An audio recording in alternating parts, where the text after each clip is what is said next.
जय हिंद और जय श्री राम दोस्तों। आज हम लोग देखने जा रहे हैं अर्नब गोस्वामी का वीडियो। वो कनाडा और जस्टिन ट्रूडो के ऊपर बात करने जा रहे हैं। तो वीडियो को लाइक करिए, शेयर करिए, कमेंट करिए, चैनल को सब्सक्राइब करिए, नोटिफिकेशन बेल को दबाइए। तो फिर आराम करते हैं वीडियो को दोस्तों। अभी मजा आएगा ना भिड़ो। Justin Trudeau of Canada suddenly decide to escalate the fight with India. The immediate reason, of course, is that he needs the Khalistanis to survive a confidence vote in his parliament. He's that weak. He's a very, very unpopular person in Canada. Everyone hates him. So it suits him to pander a little bit to the Khalistani lobby by trying to look tough with India, though the fact is that we slapped him back much harder than he expected, and we will continue to slap him, diplomatically, of course. But now here's the real story. Trudeau is a doormat for the Americans. He is an American puppet. His real masters are in the CIA, and he's doing everything on behalf of the American deep state. Yes, the same American deep state that carried out the military coup in Bangladesh. And the fact is that the American deep state is not happy that after the last state elections, Narendra Modi is becoming stronger and stronger and stronger despite all their conspiracies against him, and consolidating and strengthening his political base. Ladies and gentlemen, the Americans have a problem with Narendra Modi. Let me put it very clearly. And they have a problem with Narendra Modi even more since 24th February 2022, when Russia invaded Ukraine. And Narendra Modi flatly refused to join the American camp. The Americans kept asking him to, but Narendra Modi is firmly in the Indian camp, in Bharat's camp. The Americans don't like that. They don't like the fact that Narendra Modi helped the Russian and Indian economies in a mutually beneficial deal by buying Russian oil, a lot of Russian oil, and also getting S-400 missiles from Russia, keeping a very strong business and defense relationship with Russia and Vladimir Putin. That got further strengthened on the 8th of July this year, when 1 month after becoming Prime Minister for a third time, Narendra Modi made global headlines when he went and had a great meeting with Vladimir Putin in Moscow, making it clear that India considers and will continue to consider Russia to be a real, strong, long-term friend. That's when the Americans went completely anti-Modi and anti-India, completely anti-India. They flatly refused to honor their defense deals with India.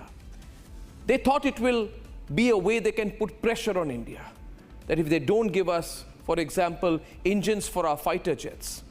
And that's when Washington told General Electric, which is an American company, to stop and delay the engines that they promised for the Tejas marine variant fighters, and also the GE engines that they had promised for our 5th generation multi-role combat aircraft.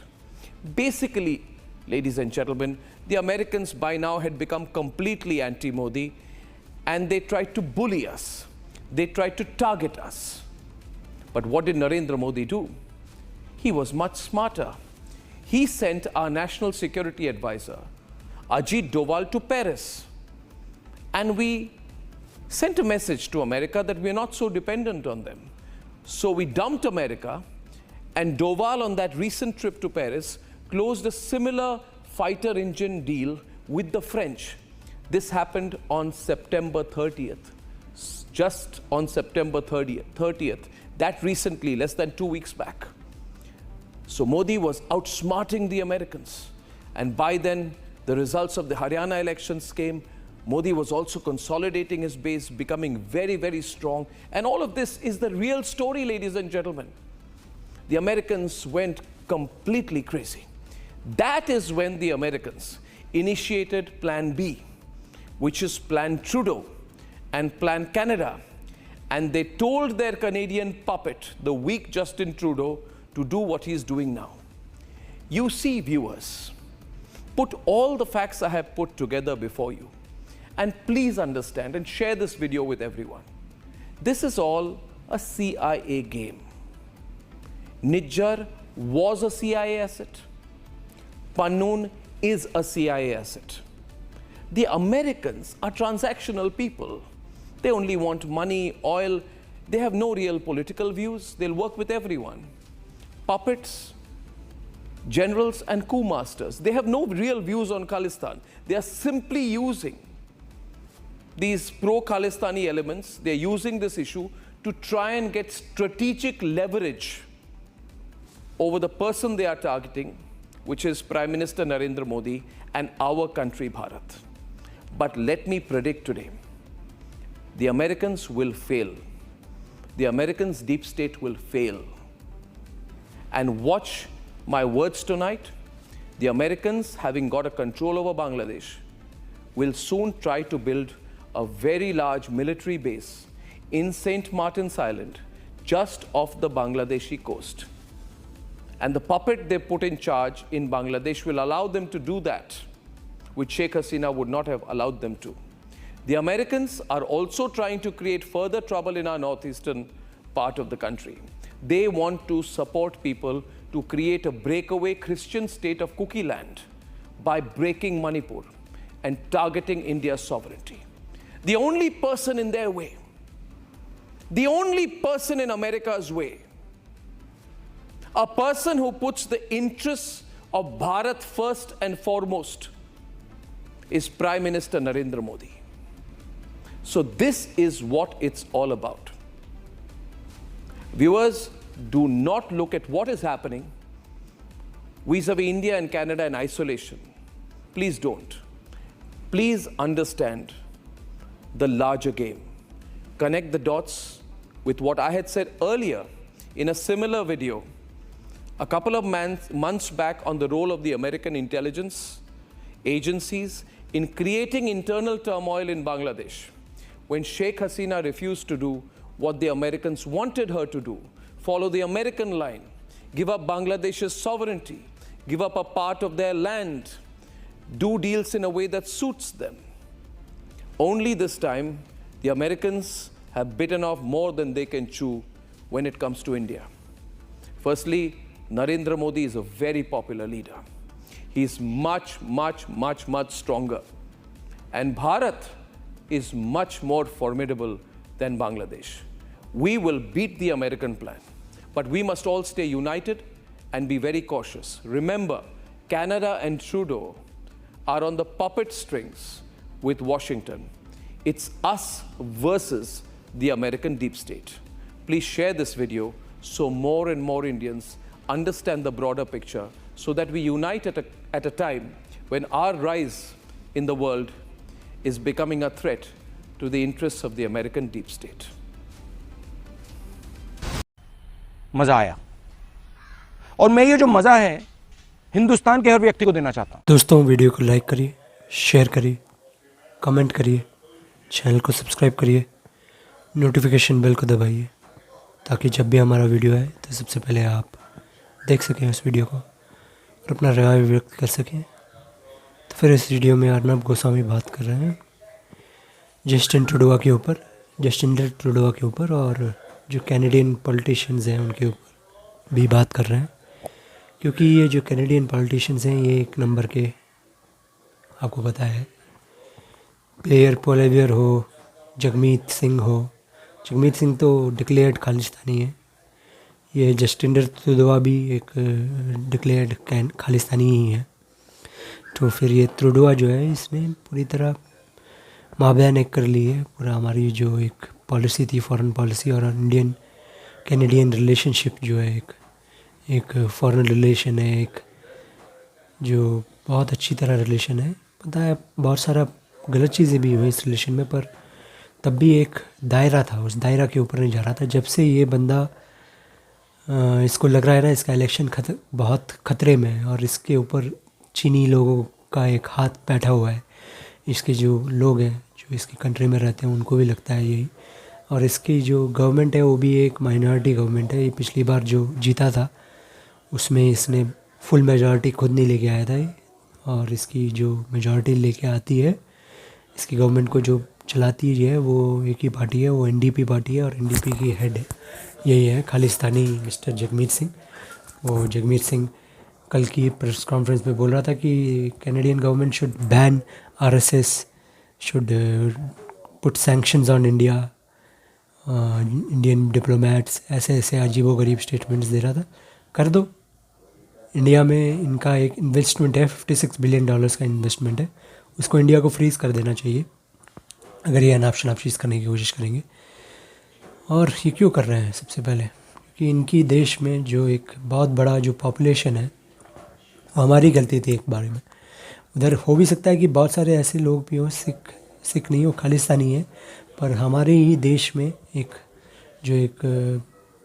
बहुत ख़राब हरकत हुई थी 84 में सिखों के against, उसको ही उस रिजेंटमेंट के कारण ही एक बहुत बड़ा तबका है जो पहले एक पैट्रियोटिक सिख हुआ करते होंगे, पर उनका भी एक रिजेंटमेंट आ गया था उनके दिमाग में कि हमको इन लोगों ने, हमारे जो स्टेट ने, कांग्रेस वाले लोगों ने क्यों ऐसे हमारे सिख भाई बहनों को मारा। ऐसे उन लोगों के ऊपर भी रिजेंटमेंट आया होगा, और वो जो होने के बाद भी हम लोगों ने जस्टिस नहीं दिया ना, अभी तक जस्टिस नहीं दिया।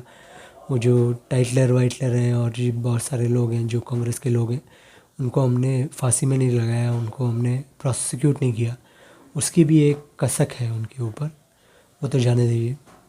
पर इधर जो हो रहा है ये तो बहुत गलत हो रहा है, क्योंकि इंडियन गवर्नमेंट हर टाइम अच्छा रिलेशनशिप ही चाहता है जस्टिन ट्रूडो के साथ, पर ये ट्रूडो जो है, इसको अजीब सी मिर्ची है कि वो, उसको लगता है कि इंडिया के अगेंस्ट में कुछ भी बोल दूंगा। इसके देश में जब प्रोटेस्ट्स होते हैं, जैसे इसके देश में जब ये बहुत ज़्यादा लॉकडाउन हो रहा था जब कोविड-19 के वक्त में, तो फिर इसके देश के जो वासी हैं वो ही उधर जाके खड़े हो गए थे, ट्रकर्स बैठ गए थे उधर, जैसे हमारे देश में शाहीन बाग और जो फार्मर प्रोटेस्ट में हुआ था। तब यही बंदा मिस्टर ट्रूडो जी, जस्टिन ट्रूडो जी, ये इंडिया की जो इंटरनल मसलाहत हैं उसके ऊपर बहुत ज़्यादा बोल रहा था। इंडिया को ये नहीं करना चाहिए, इंडिया को वो नहीं करना चाहिए, आई एम वॉचिंग इंडिया, बहुत देख रहा हूँ, गहराई से देख रहा हूँ, अगर कुछ होगा तो फिर मेरे को बहुत दुख होगा, आपको प्रोटेस्ट होने देना चाहिए। पर इसके देश में जब प्रोटेस्ट हुआ तब उस प्रोटेस्टर्स को इसने नाज़ी बोला, इसने बोला कि ये एंटी दिस है, एंटी दैट है, एंटी मुस्लिम है, एंटी दिस माइनॉरिटी है, एंटी ये है, एंटी वो है, पूरी तरह उस जो इसके देश में इसके अगेंस्ट प्रोटेस्ट हुआ, तो फिर इसने उस प्रोटेस्ट को पूरी तरह ब्लैकआउट किया और बोला कि ये प्रोटेस्ट इज़ इनवैलिड प्रोटेस्ट। पर जब इसको लगा कि इसके अगेंस्ट प्रोटेस्ट हो रहा, तो फिर इसने पूरी तरह उस प्रोटेस्ट को क्रश किया, पूरी हार्ड पावर से क्रश किया। जो भी प्रोटेस्ट कर रहे थे उनका जो बैंक अकाउंट्स है उसको फ्रीज़ किया, और भी बहुत सारी चीज़ें की है इसने जो उधर की राइट पुलिस है उसको भी जाके बोल दिया कि रोड को क्लियर करो। तुम क्या इंडिया के अगेंस्ट में बोलते रहता हूँ, क्योंकि इंडिया की जो गवर्नमेंट है वो वीक हो गई उस टाइम, उनके पास उतनी हिम्मत नहीं थी कि वो जाके उनको क्लियर करे और मेरी जो अनाप शनाप स्टेटमेंट है उसके ऊपर बिलीव नहीं करे। तो ये बात है। और निज्जर की डेथ के बाद तो इन लोगों की जो एक अजीबोगरीब स्टेटमेंट्स दे रहा है बंदा कि इंडिया ने किया है, मेरे पास क्रेडिबल एलिगेशंस है, एलिगेशंस आर नेवर क्रेडिबल, ये एक ऑक्सीमोरन है। उस ऑक्सीमोरन को ये पूरी तरह मिल्क करने की कोशिश कर रहा था, पूरी इलेक्शन की ही तैयारी कर रहा है ये, क्योंकि अभी अचानक से कैसे हुआ है इसका जो ये नया स्टेटमेंट है, अचानक से क्यों आया है?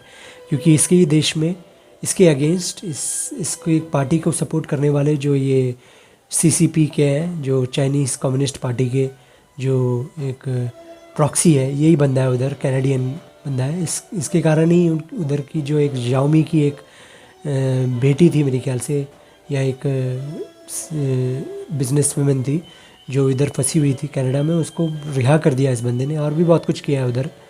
पर इस बंदे का तो यही प्रॉब्लम है कि इसको इंडिया से बहुत बड़ा चिढ़ है, क्योंकि ये 2017 या 16 में इंडिया में आया था और भंगड़े वंगड़े का पा रहा था और बिल्कुल क्रिंज तरीके से कपड़े वपड़े पहना हुआ था बॉलीवुड स्टाइल में।